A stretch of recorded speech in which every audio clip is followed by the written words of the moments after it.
Hello kadang kinasih yang dirahmati Gusti, dengan anugerah ilmu yang luas, pengayoman keselamatan dan kerejekian yang melimpah.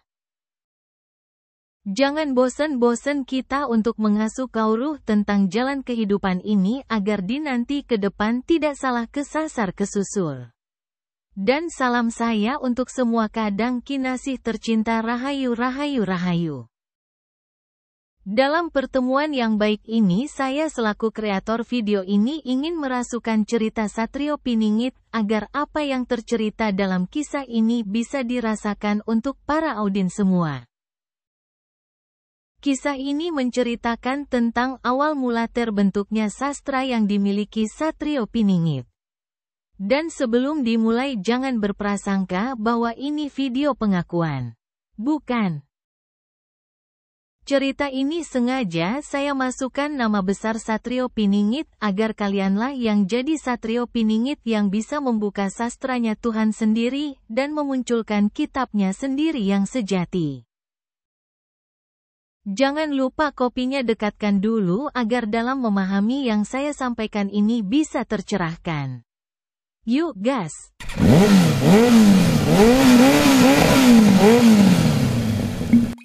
Dalam perjalanan spiritual, tentulah teman semua mengalami mimpi ataupun petunjuk yang sekiranya melekat dan tidak bisa terlupakan. Mimpi atau petunjuk itu tentulah ada yang membawa. Mimpi atau petunjuk itu tidak mungkin kita buat sendiri. Semua datang dengan sendirinya dan tidak kita harapkan kedatangannya. Dari awal sebuah mimpi inilah sastra Tuhan mulai dikenalkan. Sedikit demi sedikit nanti pada saatnya kita akan mengenali arti mimpi. Dari mana bahasa itu datang?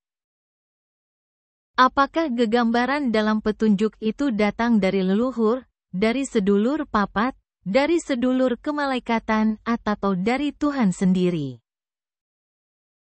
Harus bisa membedakan.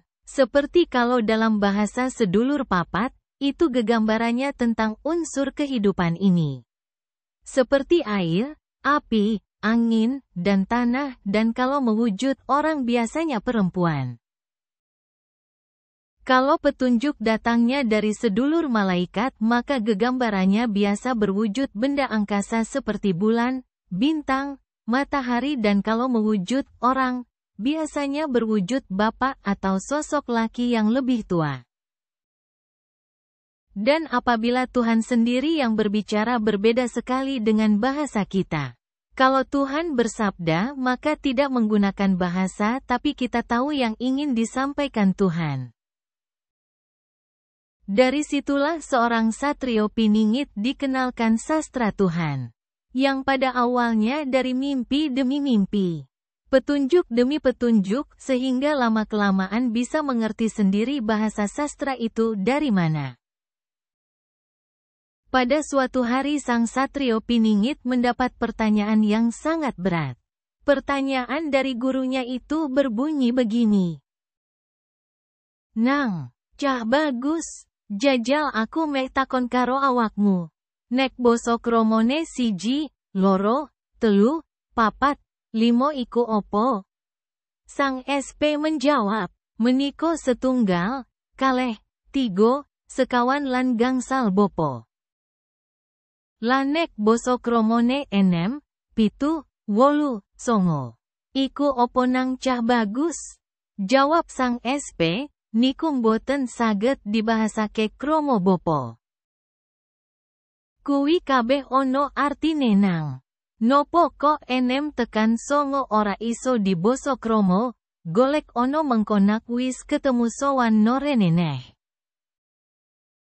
Injih bopo." Begitu pertanyaan itu dilontarkan dari sang guru, maka sang SP terus mencari apa sebenarnya 6-9 tidak bisa dikromo inggil. Hari demi hari berlalu, bahkan dari tahun demi tahun waktu berjalan. Sulit bagi sang SP menjawab, serasa mau pecah isi otak dalam sang SP memikirkan pertanyaan itu. Sesampai di ujung waktu bersamaan dengan banyaknya petunjuk dari bahasa kalbu, maka tercerahlah pertanyaan itu. Ternyata setelah dipikir, selama sang SP mendapat petunjuk dari malaikat. Semua petunjuk dari malaikat itu hanya berupa gambaran singkat. Dan tidak menggunakan bahasa. Dari situlah sang SP menyimpulkan bahwa bahasa sang malaikat tidak berbicara namun hanya gambar saja. Dari itulah 6-9 kalau di dalam bahasa Jawa tidak bisa dibahasakan halus. Ternyata itu pengertian dari bahasa malaikat yang apabila menyampaikan wahyu tidak berbicara tapi hanya gambaran. Demikian cerita ini dibuat agar kita semua mengenali bahasa kalbu sendiri. Mengenali jati diri kita yang sesungguhnya dan tidak hanya bilang katanya. Terima kasih atas kunjungannya. Sebagai manusia penuh kurang, saya mohon maaf atas segala kekurangan saya dan jangan lupa untuk tinggalkan like, comment, and subscribe. Salam kedamaian untuk semua umat. Rahayu, rahayu, rahayu. Goodbye.